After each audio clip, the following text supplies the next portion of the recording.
काशी नगरी, जहाँ पर एक ओर गंगा बहती थी तो दूसरी ओर संत कबीर जी की वाणी से ज्ञान बहता था।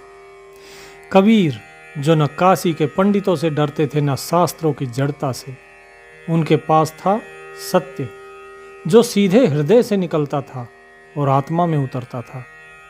इसी काशी नगरी में एक धनवान सेठ रहता था जिसका नाम था धनी राम। उसकी हवेली विशाल थी, दास दासियों की भरमार, हर रोज सोने चांदियों की थाली में भोजन और रथ में सवारी।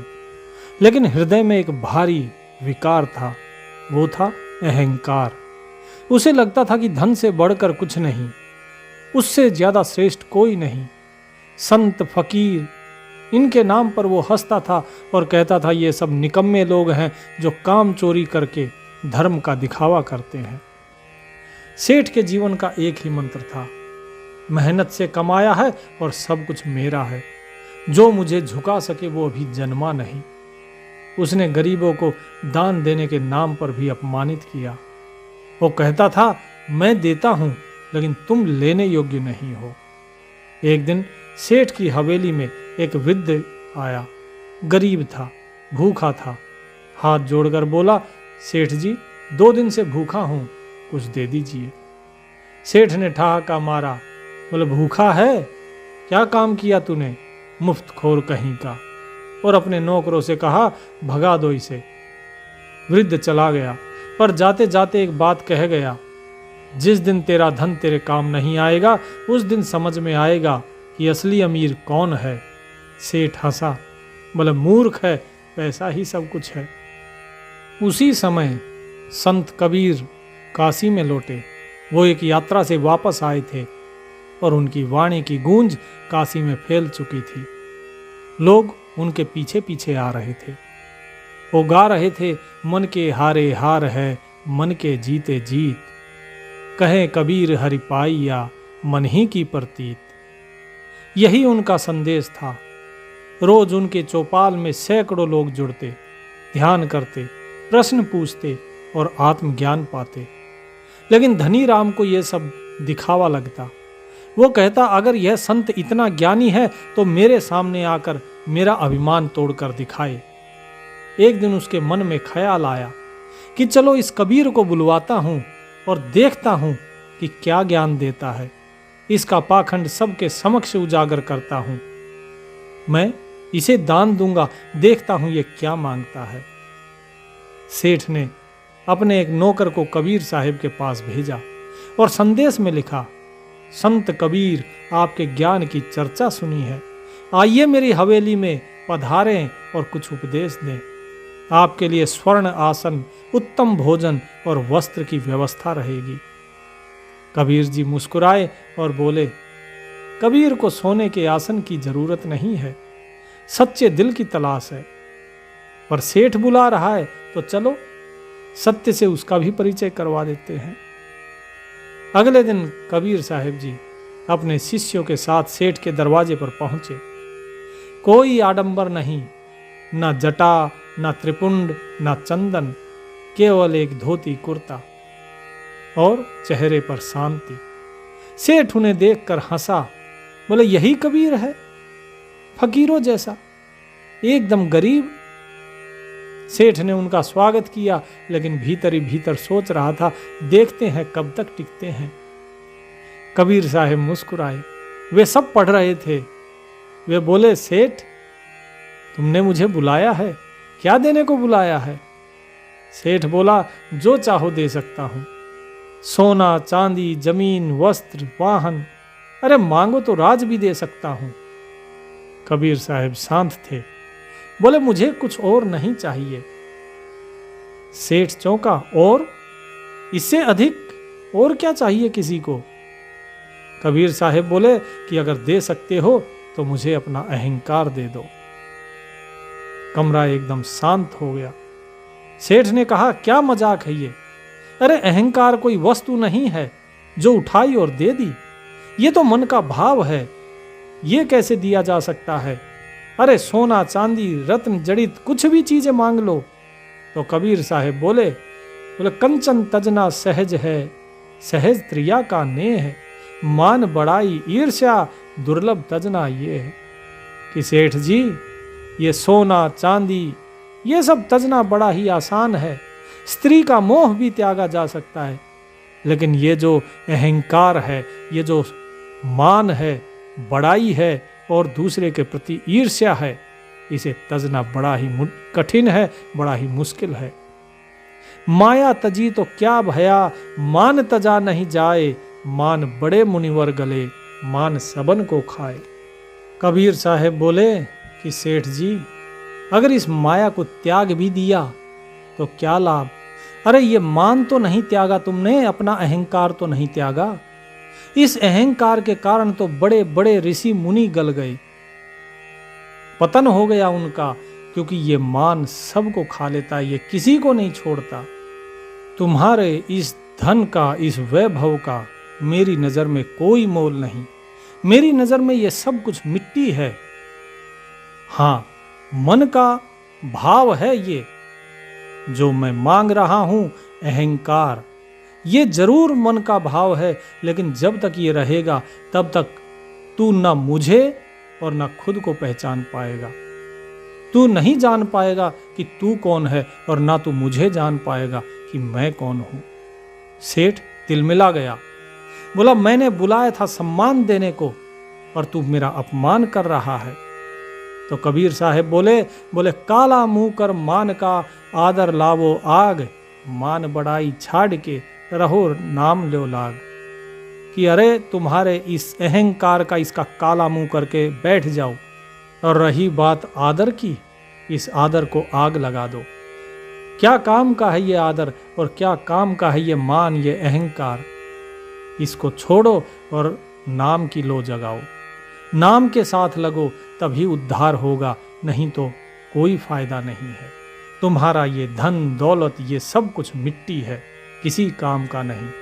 इसीलिए कहता हूं, अगर दे सकते हो तो मुझे अपना अहंकार दे दो। सेठ जी, आपको सम्मान की नहीं, सत्य की आवश्यकता है। जो तू कहता है कि तेरा है, मेरा धन, मेरी हवेली, मेरे सेवक, उसमें तू कहां है। शरीर तेरा नहीं, मृत्यु इसका प्रमाण है। धन तेरा नहीं, क्योंकि अगली पीढ़ी ले जाएगी। तो जो वास्तव में तेरा है वो क्या है? वो है तेरा अहंकार। वो मुझे दे दे, क्योंकि वही तुझे बंदी बनाए हुए है। जहां आपा तहां आपदा, जहां संशय तह सोग। कहें कबीर कैसे मिटे चारों दीर्घ रोग। कि जहां पर ये अहंकार होता है वहीं पर आपदा होती है, और जहां पर संशय होता है वहीं पर शोक होता है। और ये चारों जो है बड़े ही दीर्घ रोग हैं। इनसे कैसे मुक्ति होगी अगर तू अहंकार में डूबा रहेगा। अहम अग्नि हृदय जरे, गुरु से चाहे मान। तिनको जम न्योता दिया, हो हमरे मेहमान। कि तुम हमसे चाहते हो कि हम तुम्हारा सम्मान करें। अरे तुम संतों से भी अब सम्मान चाहते हो। तुम्हारे अंदर ये अहंकार की अग्नि तुम्हारे हृदय में इतनी प्रज्वलित हो गई कि इस अहंकार की अग्नि में तुम स्वयं भस्म हो रहे हो। अब तुम चाहते हो कि दूसरों से तुम्हें आदर मान मिले। तुमने यमराज को न्योता दिया है इस प्रकार का कर्म करके। अब तुम यमराज के मेहमान होगे, नहीं तो सुधर जाओ, अपने इस अहंकार को दे दो, और नहीं दे सकते हो तो हम ये चले। इतना कहकर कबीर साहब वहां से चले गए।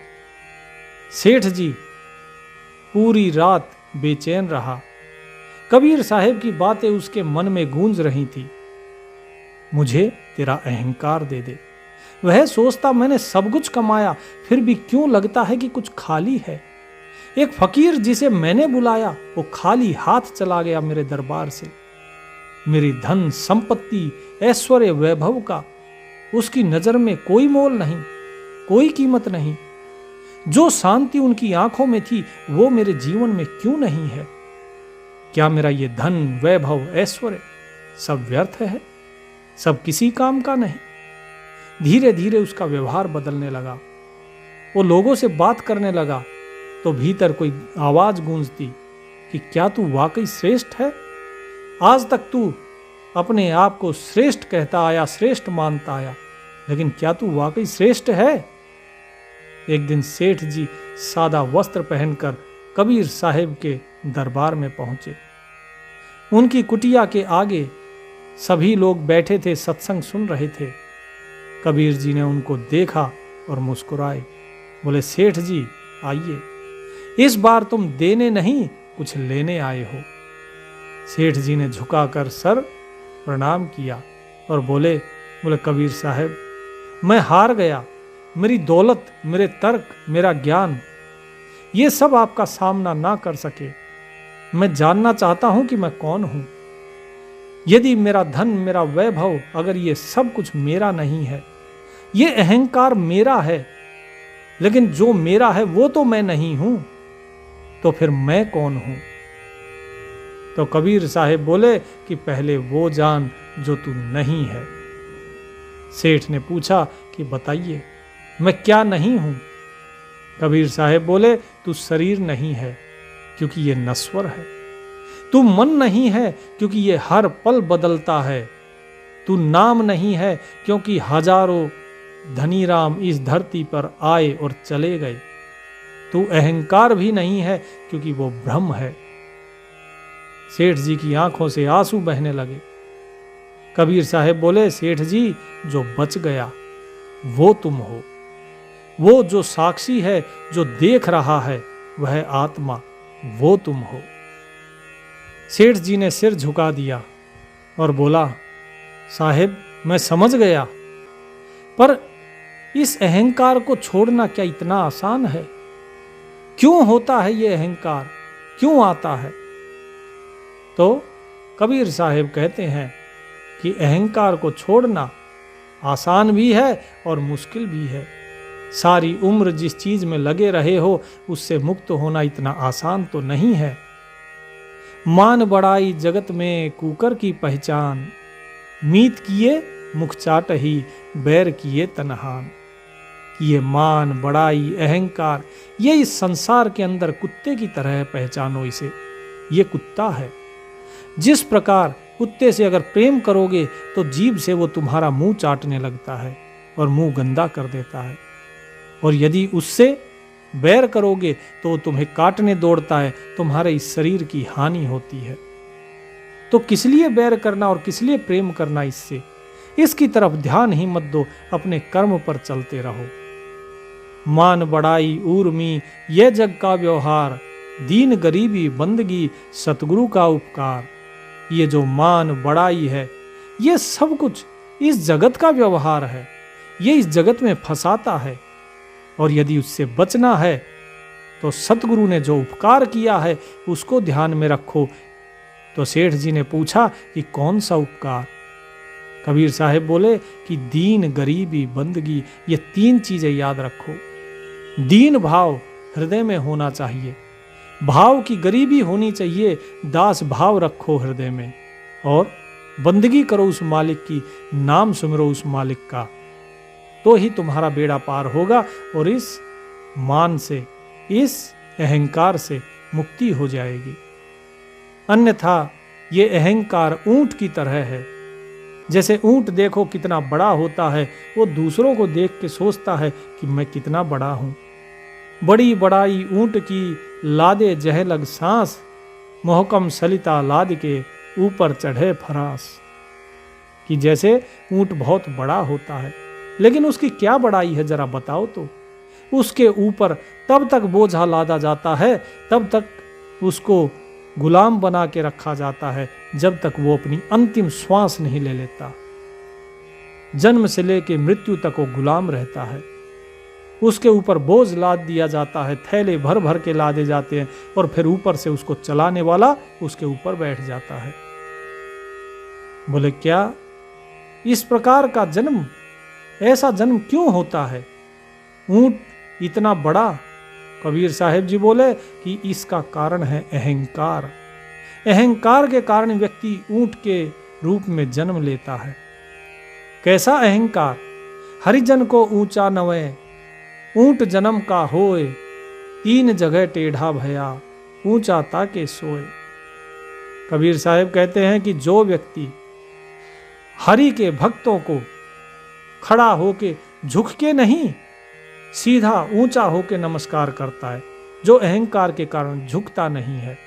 ऐसा व्यक्ति ऊंट का जन्म रखता है, और ऐसा व्यक्ति ऊंट बनता है जो 3 जगह से टेढ़ा होता है। पहली टेढ़ी उसकी गर्दन, दूसरा टेढ़ा उसका कुबड़, और तीसरा टेढ़ा उसका पिछला भाग। ये तीनों ही भाग उसके टेढ़े होते हैं। कितना ही ऊंचा क्यों ना हो जाए, रहा तो गुलाम का गुलाम ही। और क्या लाभ है तुम्हारी इसका? तुम कहते हो मैं बड़ा। तुम इस अहंकार से क्या पाओगे? क्या तुम्हारे इस अहंकार से, इस बड़प्पन से तुमने कुछ दिया? बड़प्पन तो वो होता है जिसमें दूसरे का लाभ किया जाए। बड़प्पन होता है दूसरे की सेवा में, बड़प्पन होता है भक्ति में। ऐसे बड़प्पन से क्या लाभ है कि जैसे खजूर का वृक्ष हो, बड़ा हुआ तो क्या हुआ, जैसे पेड़ खजूर, पंथी को छाया नहीं, फल लागे अति दूर। कि जिस तरह खजूर का वृक्ष होता है, उसके पेड़ की जो छांव होती है, उस खजूर की जो छांव है वो इतनी छोटी होती है कि उस पे कोई भी पथिक आराम नहीं कर सकता, और फल भी बहुत दूर लगता है उसका। कबीर साहिब कहते हैं, कबीर अपने जीवते ये 2 बातें धोए, मान बड़ाई कारणे आछत मूल न खोए। कि ये 2 बातें अपने दिल से हटा दो, साफ कर दो। क्या? एक मान और एक बड़ाई। दूसरे से अपनी प्रशंसा सुनना और अहंकार, इसको अपने दिल से साफ कर दो, तो तुम्हारा जो मूल है, जो पूंजी है तुम्हारी, वो खराब नहीं होगी। अब तुम एक काम करो, जाओ और जो मैंने तुम्हें बताया है, जरा उस चीज को गौर करो कि एक तो खजूर का वृक्ष और ऊंट, इन दोनों को जाकर देखो, जो मैंने बताया है क्या वो सत्य है कि नहीं। तो सेठ जी उठे और गए, ढूंढने लगे। उन्हें एक खजूर का पेड़ दिखाई दिया, बैठ गए और उसकी छांव में बैठने की कोशिश करी, लेकिन उसके पत्तों में से धूप आ रही थी। उसकी छांव बहुत ही छोटी थी, थोड़ी थोड़ी देर में वो छांव बदल जाती। काफी कोशिश की, लेकिन उनको पसीना आ गया। फिर एक ऊंट आता दिखाई दिया। उस ऊंट को जब देखा तो उस ऊंट की हालत बड़ी ही दयनीय थी। वो समझ गया कि कबीर साहिब जी ने जो बताया वो सब कुछ सत्य है। धनीराम वापस कबीर साहिब जी के पास आए और हाथ जोड़कर बोले कि हे साहिब, मैं देख कर आया हूँ, और इनकी कैसी गति है, उस ऊंट की क्या दशा है, मैं भी देख कर आया हूँ। अब मैं क्या करूं जिससे कि मुझे ऐसी योनियों में ना भटकना पड़े। इतने अहंकारी लोग हैं इस संसार में, फिर ऊंट और खजूर जैसा जीवन क्यों किसी को मिलता है? कबीर साहिब बोले कि प्रभुता को सबको भजे, प्रभु को भजे न कोय, कहें कबीर प्रभु के भजे, प्रभुता चेरी होए। कि हर कोई प्रभुता को भजता है, हर कोई बड़े को ही भजता है, बड़े के पीछे भागता है, लेकिन उस परमात्मा जिसने वो प्रभुता दी है उसको कोई नहीं भजता, उसकी तरफ कोई ध्यान नहीं देता। यदि कोई उसकी तरफ ध्यान दे तो अपने आप ही ये मान, बड़ाई, सम्मान सब कुछ अपने आप मिल जाता है, उसके पीछे भागने की जरूरत नहीं होती। लेकिन लोग जानबूझकर अपने आप को बड़ा दिखाने के लिए उस प्रभु को छोड़ देते हैं, और प्रभु को क्या, उसके जो सेवक हैं, जो उनके भक्त हैं, उनको भी कष्ट देते हैं। ऊंचा कुल नीचा मता, ना ही गुरु से हेत, हीन गिने हरि भक्त को, खासी खता अनेक। कि जो व्यक्ति अहंकार के कारण बेशक ऊंचे कुल के हो, लेकिन जिसकी बुद्धि नीच हो और जिनका गुरु से प्रेम नहीं हो, जो हरि के भक्त को हीन गिने, अपने से नीचे जाने, ऐसे व्यक्ति की खता जो है वो बहुत ज्यादा बड़ी होती है, और ऐसे ही व्यक्ति को ऊंट और खजूर की जोनी में जाना पड़ता है। भक्त और भगवंत एक हैं, बूझत नहीं अजान, शीस नवावत संत को बड़ा करे अभिमान।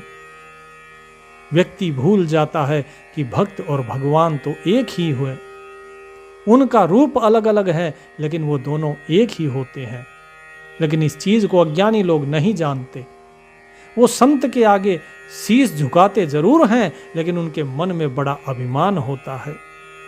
इस अभिमान को त्याग दो, ये अभिमान किसी के काम नहीं आता है।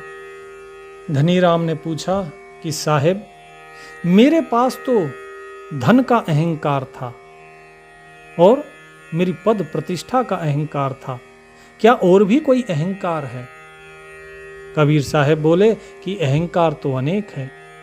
किसी को कुल का अहंकार है, किसी को धनी होने का अहंकार है, किसी को राज्य का अहंकार है, किसी को किसी और चीज का अहंकार है, किसी को सुंदरता का अहंकार है। ऊंचे कुल के कारणे भूला सब संसार, तब कुल की क्या लाज है जब तन होवे छार। सोचते हैं कि हम तो उत्तम कुल में पैदा हुए हैं, हमारा वर्ण उत्तम है, और इस कुल के अभिमान में ये संसार भूला हुआ है। लेकिन जरा बताइए, तब उस कुल को क्या लाज होगी जब ये तन छार हो जाएगा, राख हो जाएगा जल के। तब तो ये सब के साथ उसी शमशान की राख में, चाहे उसमें कोई नीची जाति का जला हो चाहे ऊंची जाति का, फिर तो सब राख हो जाती है। तब कहाँ जाता है ये कुल का सम्मान? लोग हाथी घोड़े पर चढ़ के फिरते हैं और सोचते हैं हम ही बड़े हैं। हस्ती चढ़ के जो फिरे ऊपर चंवर ढुराए, लोग कहें सुख भोग वे सीधे दोजख जाए। कि जो लोग हाथी पर चढ़ के घूमते हैं, जिनके ऊपर चंवर ढुराया जाता है, जिनके सिर के ऊपर, चंवर का अर्थात होता है जो ऊपर छत्र फिराया जाता है, छत्र रखा जाता है, और एक चंवर होता है जो कि जैसे आपने देखा होगा गुरु ग्रंथ साहिब के ऊपर ढुराया जाता है, राजाओं के ऊपर चलाया जाता है।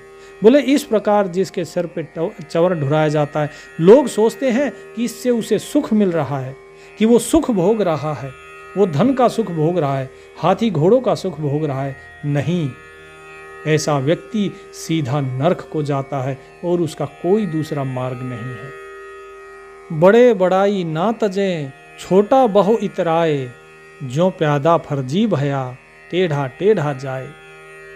तो धनी राम ने पूछा कि साहेब, फिर इससे मुक्ति कैसे मिलेगी? किस प्रकार इससे मुक्त हुआ जाए? तो कबीर साहेब बोले कि जौन मिला सो गुरु मिला, चेला मिला न कोई, चेले को चेला मिले तब कुछ होए तो होए। कि जो भी मिलता है वो गुरु मिलता है। गुरु किसको कहते हैं? बड़े को, यानी कि अहंकारी। कि हमें सब शिक्षा देने वाले मिलते हैं, सब गुरु मिलते हैं। अगर किसी को कुछ अच्छी चीज बताया जाए तो सामने वाला दो सीखने की बजाय उल्टा दो सिखा के जाता है। लेकिन मुक्ति तो जब होगी जब चेले से चेला मिले, तब कुछ बात बनती है। अर्थात जो सीखने वाला हो, अगर उससे दूसरा कोई सीखने वाला मिलता है तभी कुछ बात बन सकती है, क्योंकि दोनों एक दूसरे से सीखेंगे। जग में बैरी कोऊ नहीं, जो मन शीतल होए, यह आपा तू डार दे, दया करे सब कोय। तो हे धनीराम जी, हे सेठ जी, जगत में तुम्हारा कोई बैरी नहीं है, केवल तुम्हारा अहंकार ही है। और यदि तुम इस अहंकार को त्याग दोगे, तुम्हारा मन शीतल हो जाएगा, फिर जगत में तुम्हारा कोई शत्रु नहीं, कोई बैरी नहीं। इस अपने आपे को, इस मैं को, इसे त्याग दो, इस अहंकार को त्याग दो और सभी के ऊपर दया करो, तो ही तुम्हारी मुक्ति संभव है। तो इस अहंकार से अपने आप ही मुक्ति हो जाएगी। तो उसने कहा कि इस अहंकार को क्या छोड़ना इतना आसान है, कैसे छोड़ें? कबीर साहब बोले कि जैसे कोई गर्म लोहा छोड़ता है।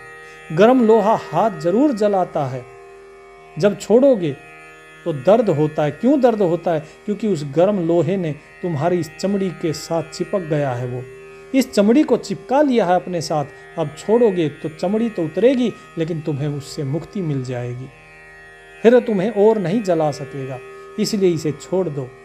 सेठ जी ने कहा कि ठीक है, हे संत जी, हे कबीर जी, लो मैंने अपना सारा अहंकार आपको दिया, अब मैं केवल आपका शिष्य हूँ और कुछ नहीं। उसी दिन से सेठ जी का जीवन बदल गया। हवेली वही रही, धन वही रहा, पर भाव बदल गया। अब वह सेवा करता था चुपचाप, बिना श्रेय चाहे। गरीबों के लिए अन्न भंडार खुलवाता, रोगियों की सेवा करता और हर सुबह कबीर साहिब जी का सत्संग सुनता। लोग चकित थे, क्या यह वही सेठ है? और सेठ मुस्कुराता था और बोलता, अब मैं वही हूँ जो वास्तव में हूँ, बिना नाम, बिना दंभ, बिना अहंकार के एक शिष्य। कबीर जी ने कहा था, माटी कहे कुम्हार से, तू क्या रोंदे मोह, एक दिन ऐसा आएगा मैं रोंदूंगी तोय। तो यह सत्य उस सेठ ने समझा, जो अहंकार का राजा था पर अंत में अपने भीतर की माटी से परिचित हुआ। कबीर जी का एक वाक्य, मुझे तेरा अहंकार दे दे, आज भी आत्मा की गहराई में गूंजता है। तो ये प्रसंग हमें सिखाता है कि वास्तविक दान धन का नहीं है, अहंकार का है। गुरु को ये अहंकार अर्पण कर दो और जिसे ये दान करना आ गया वही मुक्त हो गया। सत साहिब।